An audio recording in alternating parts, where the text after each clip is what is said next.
கிறிஸ்துவுக்கள் மிக அன்பானவர்களே, தினமொரு தூது மொழியாக உங்களை சந்திப்பதிலே பெருமகிழ்ச்சி அடைகிறேன். இந்த நாளிலே சங்கீதங்களின் புஸ்தகம் 18 வசனம், என்னிலும் அதிக பலவான்களாய் இருந்த என் பலத்த சத்துருவுக்கும் என்னை பகைக்கிறவர்களுக்கும் என்னை விடுவித்தார் என்று.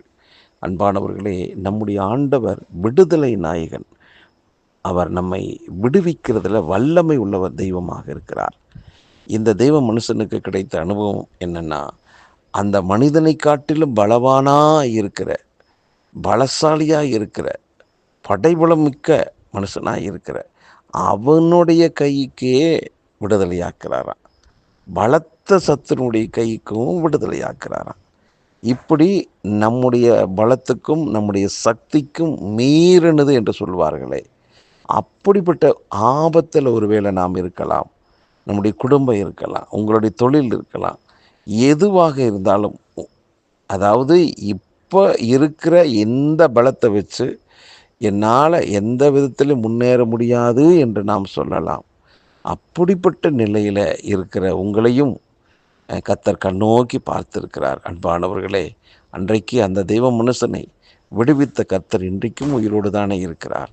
ஆகவே உங்களுக்கு எதிராக எவ்வளோ பெரிதான பலசாலியாக இருந்தாலும், பெரிய பெரிய காரியமாக இருந்தாலும், அந்த பிரச்சனை ஒன்றுமில்லாமல் பண்ணி கர்த்தர் உங்களோடு இருக்கிறார் என்பதை நிரூபிக்கும் வண்ணமாக பலத்த காரியங்களை கர்த்தர் செய்வார்.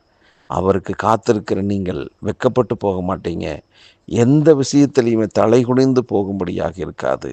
சத்துருக்களுக்கு முன்பாக கர்த்தர் ஒரு பந்தியை ஆயத்தப்படுத்துவார். உங்கள் தலையில் எண்ணெயினால் அபிஷேகம் பண்ணுவார். உங்கள் பாத்திரம் நிரம்பி வலிமை ஒழிய நீங்கள் குறைவுபட்டு போகவே மாட்டீங்க. ஏனென்றால் கர்த்தர் உங்கள் மேலே வச்ச அன்பின் நிமித்தம் நீங்கள் உயர்த்தப்படுவது நிச்சயம், சுகமாக்கப்படுவது நிச்சயம், விடுதலையாக்கப்படுவது நிச்சயம். ஜெபிக்கலாம். நல்ல தகப்பனே, இந்த நல்ல வேலைக்காக நன்றி.